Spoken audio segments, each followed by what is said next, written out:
legacy of John Wooden is not taken lightly around UCLA. He was a peerless coach, a man of principle, a friend, a father, a grandfather, a leader, an author, a philosopher. Well, let's just say it. He was a legend. I knew him. And I have come to know each of this year's John Wooden Fellows. And if Coach were here, he'd be proud. He'd be very proud.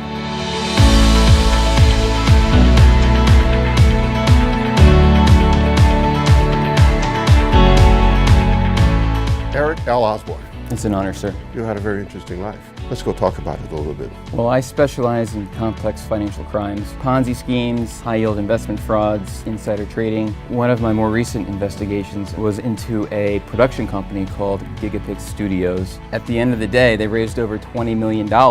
No movie was made. It was outright fraud. Ultimately, that investigation was featured on CNBC's American Greed in an episode that aired last May. What drives you to keep business ethical? My mission is to protect the elderly, the victims of financial fraud. So I stay motivated knowing that I can make a real difference in their lives. Well, my father has always been an inspiration for me. He was a special agent in the FBI. He would always tell my brothers and I, just do the right thing. Do the right thing. Such a simple way to live, but so important.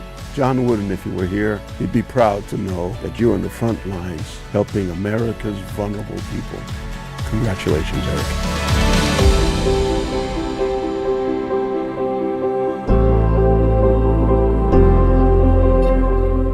Corey, I'm Al Osborne. It's a real pleasure to meet you. You as well. Tell me a little bit about how someone at 17 decides to do something bigger than himself. 9/11 was fresh in everybody's mind. We were at war with Iraq and Afghanistan, and I knew that I had to do something more, that I couldn't just go to college and sit by. Over the next 11 years, I went through this amazing journey with the Marine Corps, from being an enlisted Marine to an officer. You're a Wooden Fellow. So what is it about Coach Wooden that inspired you, and when did all of that occur in your life? As a young military officer, you're searching everywhere, looking for advice on leadership. One of them that really resonated with me was industriousness, planning, and hard work. And I think that just really exemplifies my career in the Marines and everything since then. You know, where one of my passions still lies and what I want to do with my volunteer time is to give back to veterans. And I actually spent a few weeks of my summer volunteering with an organization called Wounded Warrior Home. These young men and women that have sacrificed so much to help them tell their stories, to help them articulate what experience and skill sets that they bring to employers. And I admire your passion and dedication. Congratulations. Thank you.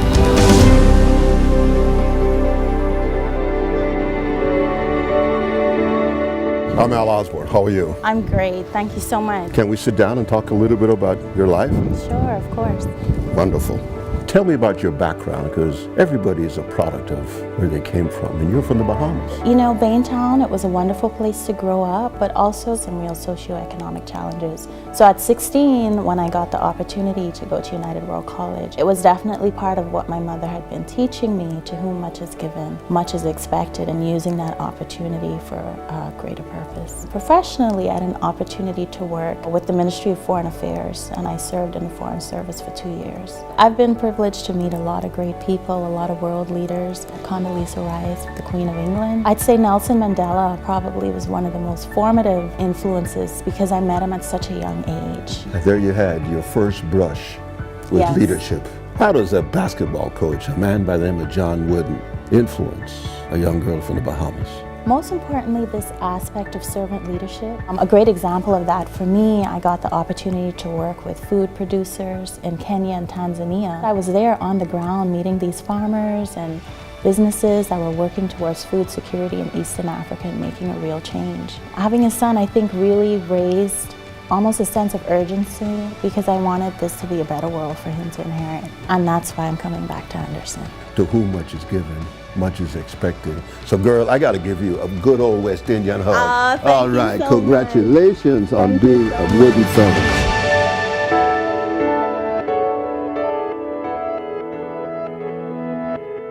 Doug, Hi, so good to meet you. it's great to meet you. Tell me about Orbital. Orbital ATK is a major aerospace defense company. I actually came here almost 10 years ago after my career in the Navy. I was a weapon system operator, trained as a test pilot, and I worked in test and development of weapon systems. So what's this over here? Well, what we have here is the guidance section for an anti-radiation guided missile. It's used to protect our aviators by knocking out the systems that our adversaries would be using to knock our pilots out of the sky. These are the RF chambers where we do a lot of the final testing of the guidance sections that we build here at our plant. It takes quite a team of professionals to work this and put it all together. Boy, it looks to me like you're running a pretty sizable operation here. It's pretty complicated, and it takes a tremendous amount of teamwork. Teamwork, big responsibility. How do you find time to go back to business school? Continuous learning is very important. It was just a natural jump. Believe it or not, I'm also a Bruin parent. I have two lovely daughters who are both Bruin undergrads, and my wife and I will be the co-chairs of the UCLA Parent Council next year. If Coach Wooden were here,